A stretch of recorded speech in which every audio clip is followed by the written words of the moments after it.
Assalamu alaikum wa rahmatullahi wa barakatuh. Hayyakumullah wa bayyakum. J'ai reçu hier une image d'un frère et je me suis dit, on va en faire un petit sujet de vidéo. Et c'est cette même image-là que j'ai mis dans ma miniature.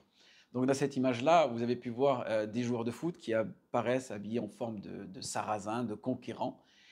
Et que pour eux, ceux qui ont plus ou moins fait cette image-là, que si le Maroc gagnait face à l'Espagne, eh ben, ce serait tout simplement la reconquête de l'Andalousie.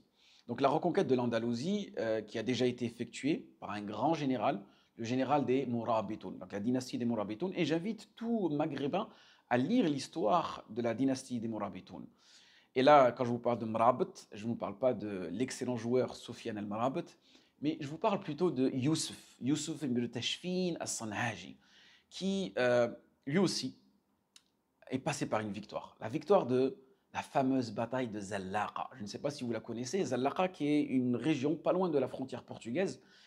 Et cette bataille-là, elle se passa exactement le 23 octobre 1086, et durant laquelle Youssef ibn Tashfin, rahmatullah alayh, a terrassé les forces du roi de Castille, Alphonse VI.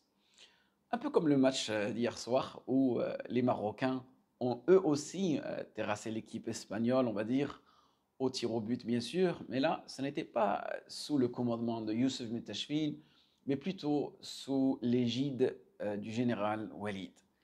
Et j'en profite aussi pour faire une petite remarque. C'est quelque part, on peut dire chapeau aux joueurs européens d'origine marocaine qui ont décidé de jouer avec leur équipe nationale. Pourquoi? Parce que lorsque tu vas lire l'histoire de Mourad Betoun, tu verras ce qui s'est passé en Andalousie. Ça me rappelle quelque part aussi la fameuse phrase que Al-Mu'tamad ibn Abbad, donc qui était musulman d'origine portugaise, et ce commandant-là, il avait l'habitude de payer le tribut à Alphonse VI pour profiter de sa protection, profiter de tous les bienfaits qu'il y avait dans cette région-là. Et lorsque, tout simplement, Youssef Tachfin commence à diriger ses troupes vers le sud de l'Espagne, eh bien, Al-Mu'tamad, il a décidé de combattre auprès de Youssef Tachfin. Et en disant sa fameuse phrase, Wallahi lan ar'a al-ghanam عند ابن تشفين أحب إلي من أن أرعى الخنازير عند Alfonso.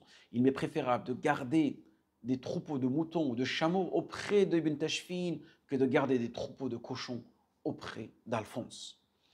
Et à travers cette phrase-là, qu'est-ce qu'on remarque? C'est tout simplement indirectement une forme de wala et de bara. C'est-à-dire que le musulman, là où il y a la maslaha du musulman, cette maslaha elle peut être de manière directe, parfois elle peut être de manière indirecte. Le musulman doit tout simplement y courir et doit tout simplement essayer de la réaliser.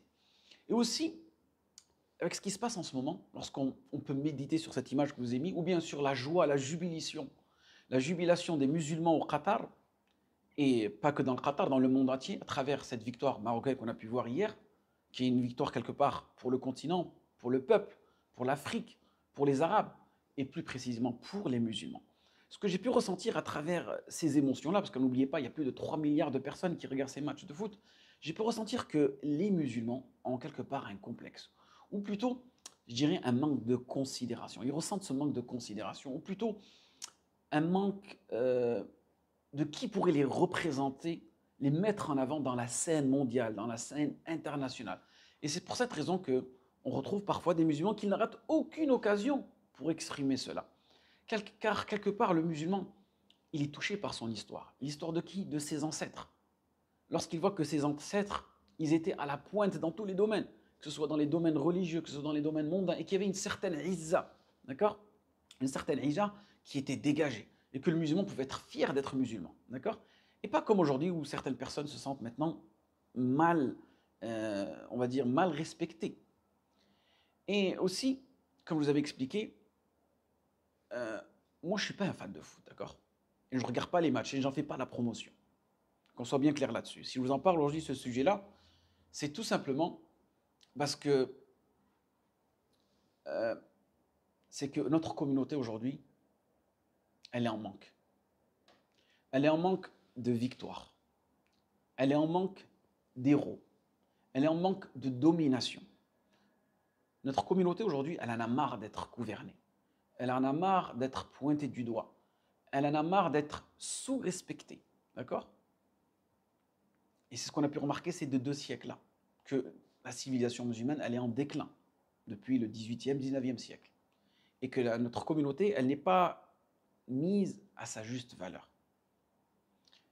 Mais entre vous et moi, est-ce que vous pensez que le foot lui permettra d'arriver à ce niveau-là, de reconquérir tous ces manquements que la communauté a pu recevoir ces derniers siècles? Vous le savez tous, barakallahu fikoum, que le foot, c'est juste quelques jours. Donc, quelle est la réelle solution lorsque toutes ces compétitions seront finies? Qui va représenter les musulmans? Qui va représenter l'islam? Qui va faire avancer notre communauté? C'est ça, barakallahu fikoum. Comme l'a dit Imamuna, Imam Malik, le imam des Maghrébins, rahmatullahi alayhi, a dit Lan yasluha akhiru hadhihi al-umma illa bima salaha bihi awwaluha. C'est-à-dire, et rien ne réformera. Parce que tout le monde parle de réforme. Mais quel type de réforme? Rien ne réformera les derniers de cette communauté, c'est-à-dire nous, si ce n'est ce qui réformera les premiers d'entre elles. C'est-à-dire en revenant au kitab et à la sunna, selon la compréhension de nos salaf salih, et non pas la compréhension de nos contemporains. Et Ibn Wahb, un élève d'Imam Malik, rahmatullahi alayhi, a dit c'est-à-dire nous étions auprès de Imam Malik lorsque la sunna fut mentionnée. Et l'imam Malik, rahmatullahi alayhi, à ce moment-là dit, la sunna est semblable à l'arche de Noé. Celui qui embarque sera sauvé et celui qui s'en détourne périra noyé. Donc vous voyez l'importance de revenir à ce fondement-là et revenir vers les gens qui vont t'attirer vers ces fondements-là. Donc, ahibbati, mes bien-aimés, vous savez tous que c'est la seule solution. Et si vous ne me croyez pas, lisez, s'il vous plaît, lisez l'histoire de votre peuple. Lisez l'histoire de votre dynastie. Votre dynastie al-Murabitun. Lisez l'histoire de votre héros, Yusuf ibn Tashfin as-Sanhaji, rahmatullahi alayh. Et sortez de l'histoire de la colonisation. Celle où toujours vous sentez colonisé, vous sentez toujours... Sortez de ces 2 derniers siècles-là dans lesquels on a vécu. Sortez de ces 2 derniers siècles-là et regardez plutôt les siècles d'avant. Et vous verrez que cela vous donnera de l'inspiration à réfléchir différemment et d'avancer de manière correcte en respectant les principes et les fondements de notre religion, en espérant que ce rappel a été bénéfique pour vous et moi. Waffaqakumullah lima yuhibbu wa yarda. Wassalamu alaikum wa rahmatullahi wa barakatuh.